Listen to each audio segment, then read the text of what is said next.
આ અમારી એન્જોય ગ્રુપની યુટ્યુબ ચેનલ છે, એને હજુ સુધી તમે સબસ્ક્રાઈબ ન કરી હોય તો સબસ્ક્રાઈબ કરો અને લાઈક કરો અને શેર કરો.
લોકગીત જ ગાય છે, પણ આજે એને સાબિત કર્યું હતું ગઝલ પણ સારી ગાઈ શકે.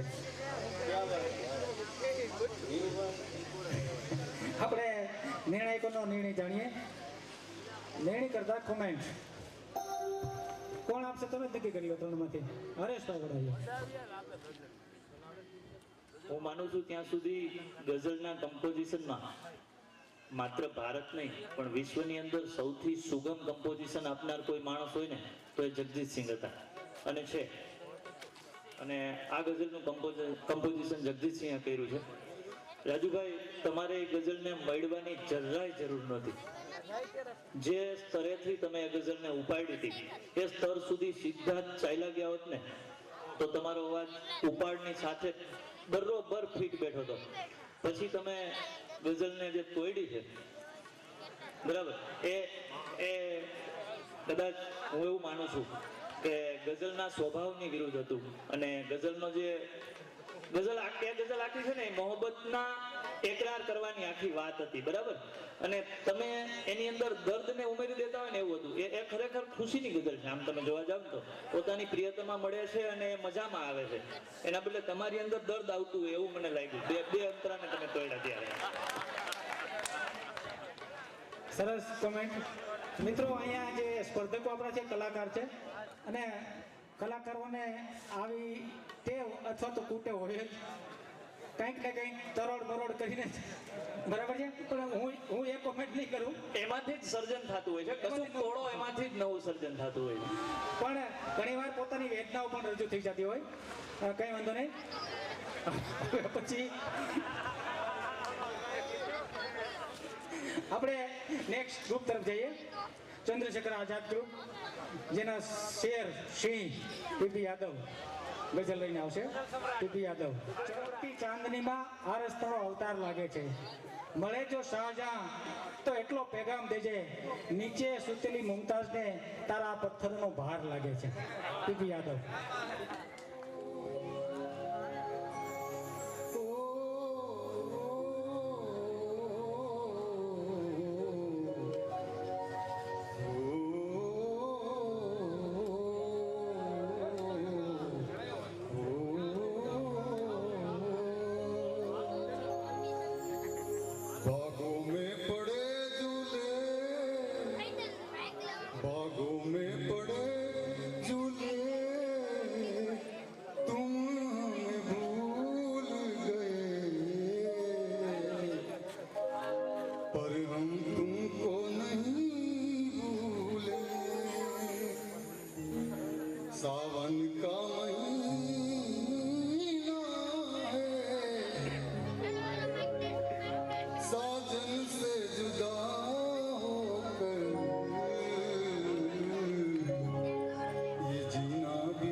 जीना भी कोई जीना है।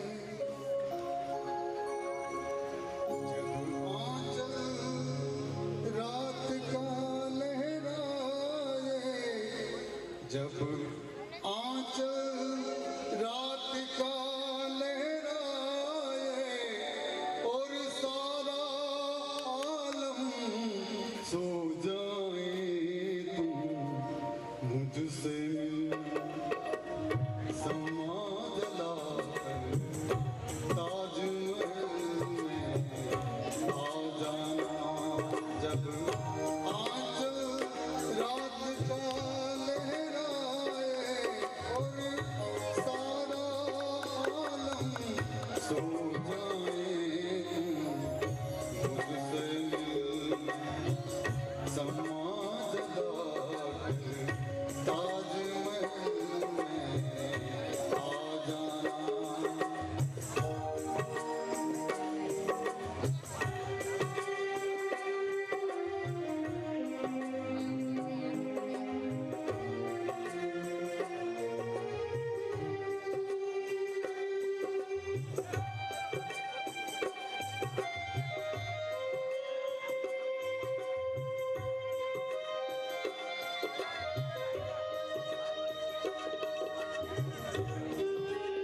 સાહેબ બહુ સરસ ગઝલ રજૂ કરી. એમને આ ગઝલ મને એ મારા મિત્ર છે એટલે મિત્રો બધા જ છે એટલે નથી આપતો, પણ આ ગઝલ મને બહુ પ્રિય છે એટલા માટે એમને 100 રૂપિયા પીપી સાહેબને મારા તરફથી.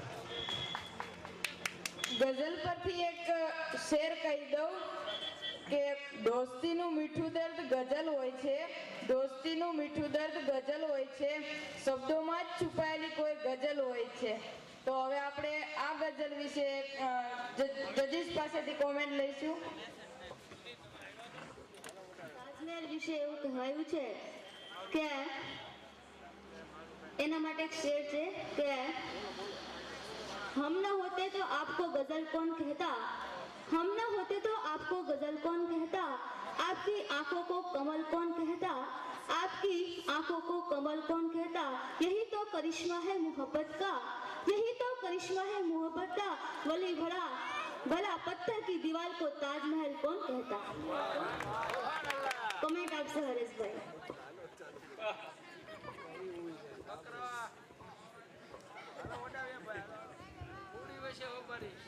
એવું નથી, નાળિયેર બે પ્રકારના હોય, એક તોરણે બંધાતું હોય અને એક વધેરવાનું હોય.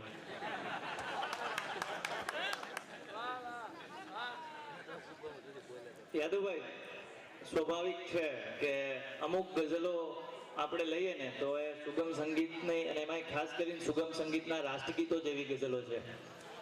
સમા જલા કે તાજમહેલ में आ जाना કે फनकार की जहां में कटती है उंगलियां मैं तो तेरे जैसा हूँ अपनी धुन में रहता हूँ. આ બધી છે એમાંની એક તમે ગાય છે. એટલે ગઝલ વિશે અથવા તો એની સંવેદનાઓ વિશે મારે કોમેન્ટ નથી કરવી, પણ વચ્ચેના એક શેરમાં જેને આ ગઝલ ન સાંભળી હોય એ શેરને ન પામી શકે એવા પ્રોનાઉન્સિએશન્સ તમારા થયા હતા. તો એ બાબતે આપણે તકેદારી રાખવા જેવી છે. એક જ શેરમાં અને એ પહેલા મિશ્રામાં જ થયા હતા. હવે આપણને ત્રીજા નંબર ઉપર એક સુંદર ગઝલ સંભળાવશે હસનભાઈ સોલંકીની ગઝલ. તેમના જ પુત્ર વાહિદભાઈ મીર લઈને આવે છે. ને એ પૂર્વે આપણા બાબરાના સાયકલ યાદવભાઈને છેક નવાણીયાથી જિલ્લા પ્રાથમિક શિક્ષક સંઘના પ્રમુખ શ્રી જયસિંહભાઈ મહેતા અત્રે અહીંયા ઉપસ્થિત છે, એમના તરફથી 100 રૂપિયા આપવામાં આવે છે.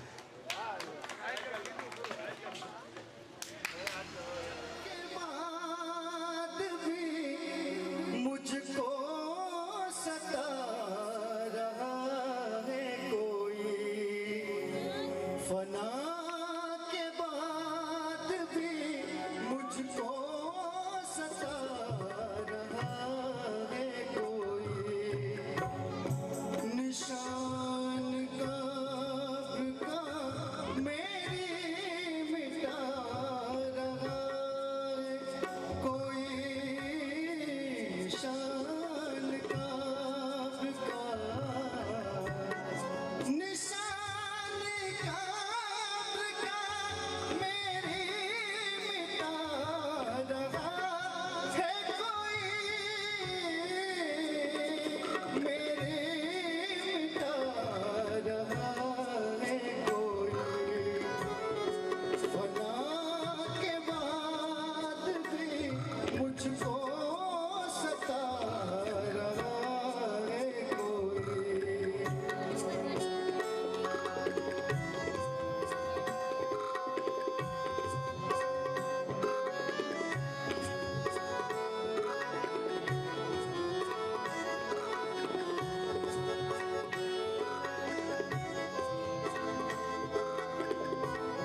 જેના માટે એક શેર યાદ આવે છે। हर एक जज्बात को जुबान नहीं मिलती, हर एक जज्बात को जुबान नहीं मिलती, हर नेक आरजू को दुआ नहीं मिलती, हर नेक आरजू को दुआ नहीं मिलती। मुस्कान सजाए रखो तो दुनिया है साथ, मुस्कान सजाए रखो तो दुनिया है साथ, आंसू को तो आंख में भी पनाह नहीं मिलती। સરસ સરસ મજાની ગઝલ વાહિદભાઈ રજૂ કરી। એમને જે ઇનામ મળે છે વલીભાઈ નાગરિક બેંગવાળા તરફથી 100 રૂપિયા, પંચીરાજવાળા યુનુસભાઈ તરફથી 100 રૂપિયા, સોરી યુસુફભાઈ, ભનુભાઈ ચાંચ બંદર વાળા તરફથી 100 રૂપિયા અને 50 રૂપિયા રાજુભાઈ પીપળવા તરફથી આ ઇનામ વાહિદભાઈને મળેલ છે। મિત્રો બે વાત કરી દઉં બે મહાનુભાવોની। એક તો આપણા અઘેરા સાહેબ મામલતદાર, એમણે 3.5 મહિના પહેલાં કીધું હતું કે આ કાર્યક્રમ ઘણો સરસ છે અને આપણે હવે આવા કાર્યક્રમ દર 6 મહિને કરવા છે અને અમે એ સાબિત કરી દીધું કે 6 મહિના નથી થવા દીધા સાહેબ, અમે માત્ર 3.5 મહિના થયા છે। અને બીજી વાત રમજાનભાઈ માટે, જેમણે આ કાર્યક્રમને સ્પોન્સર કર્યો છે, એમણે એમની લાઈફમાં નાનપણમાં જે હોય છે પણ જ્યારથી એમની સમજદારી આવી ત્યારથી અત્યાર સુધીમાં માત્ર 3 જ રાત્રિ એવી હતી કે જે 12 વાગ્યા પછી કે 1 વાગ્યા સુધી જાગતા હોય અને આજે આપણા કાર્યક્રમમાં એ હાજર છે। આ બે મહાનુભાવો કાર્ય થઈ જાય મિત્રો। ત્યારબાદ ચોથું ગ્રુપ વીર સાવરકરમાંથી ગઝલ લઈને આવે છે બોબી પરમાર। એક મિનિટ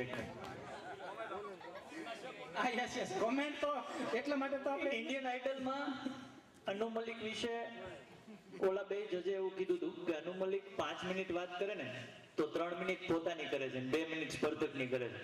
મને ભલે હું અનુ મલિક ન હોઉં પણ એના થોડાક જીન્સ તો ખરા છે, એટલે હું બોલવાનું તો નહીં જ મૂકું, અને એમાંય ગઝલમાં એમ।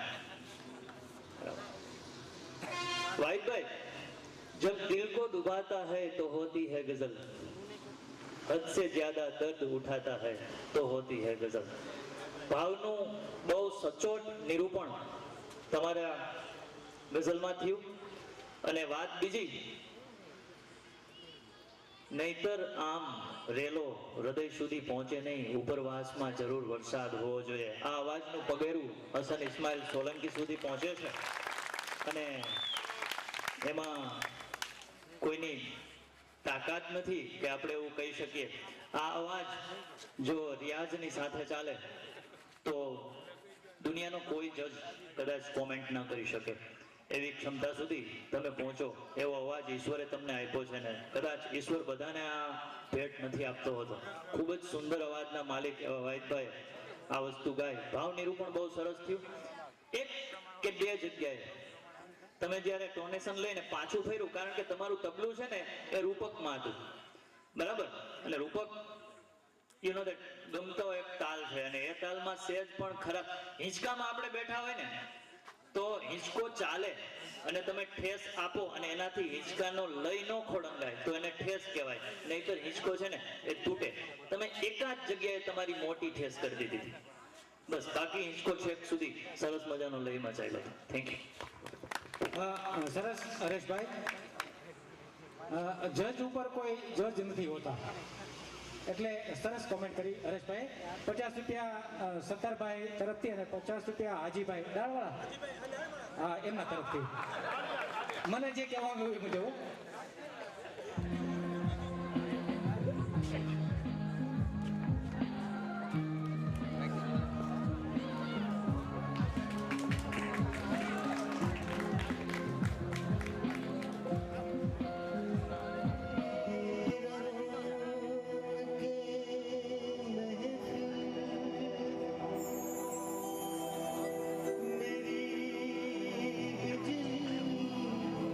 मेरा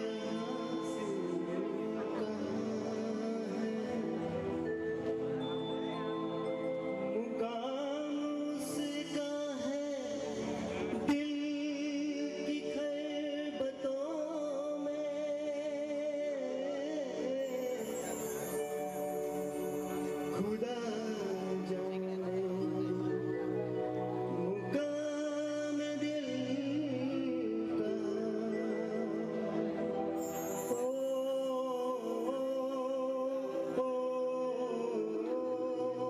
का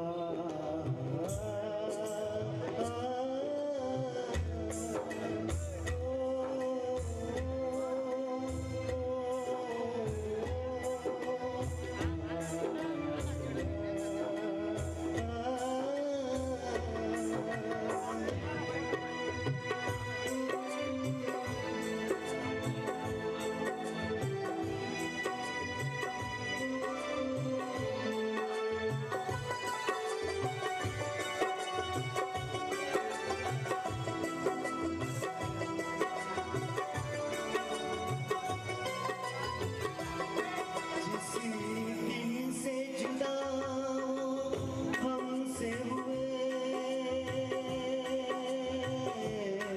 इस दिल ने धड़कना छोड़ दिया इस दिल ने धड़कना छोड़ दिया चांद का मुंह उतरा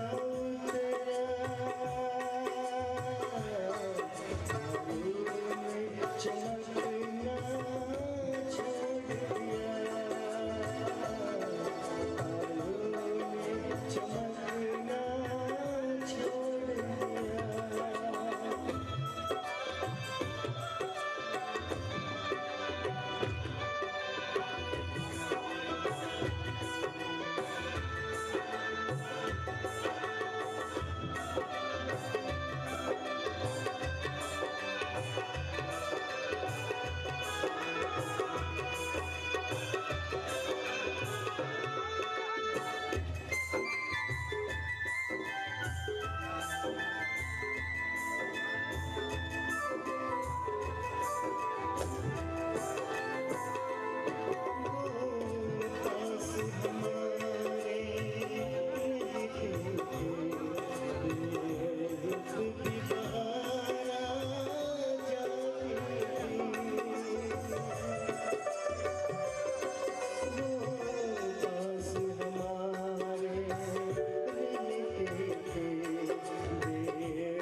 બોલશે, સાહેબ 2 બોલ બોલશે. આ વખતે નહીં ભૂલું સાહેબ.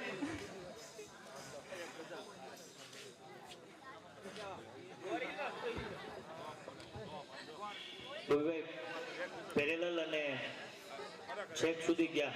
અવાજમાં ડ્રીમલિંગની વાત તો આપણે ઓડિશન વખતે થઈ હતી ને આ વખતે ફરી પાછું કહું છું, પણ છતાં એક ધારો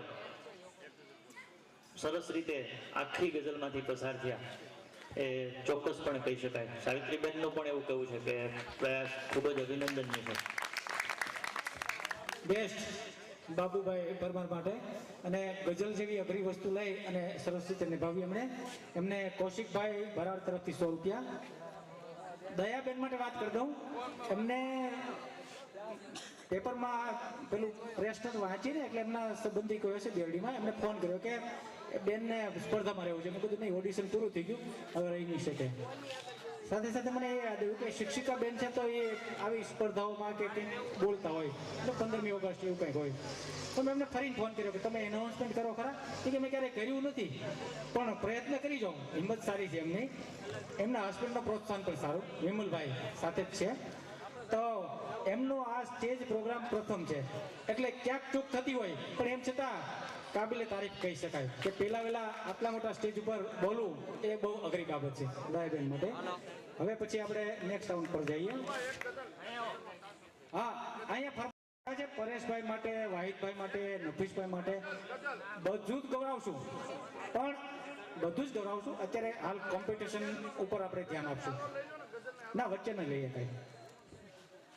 આપણો ચોથો રાઉન્ડ ગુજરાતી ગીતનો છે, જેના માટે કહીએ તો એક શેર યાદ આવે છે. જ્યાં જ્યાં વસે એક ગુજરાતી, ત્યાં ત્યાં સદાકાળ ગુજરાત. જ્યાં જ્યાં ગુજરાતી બોલાતી, ત્યાં ત્યાં ગુર્જરીની મોહલાત.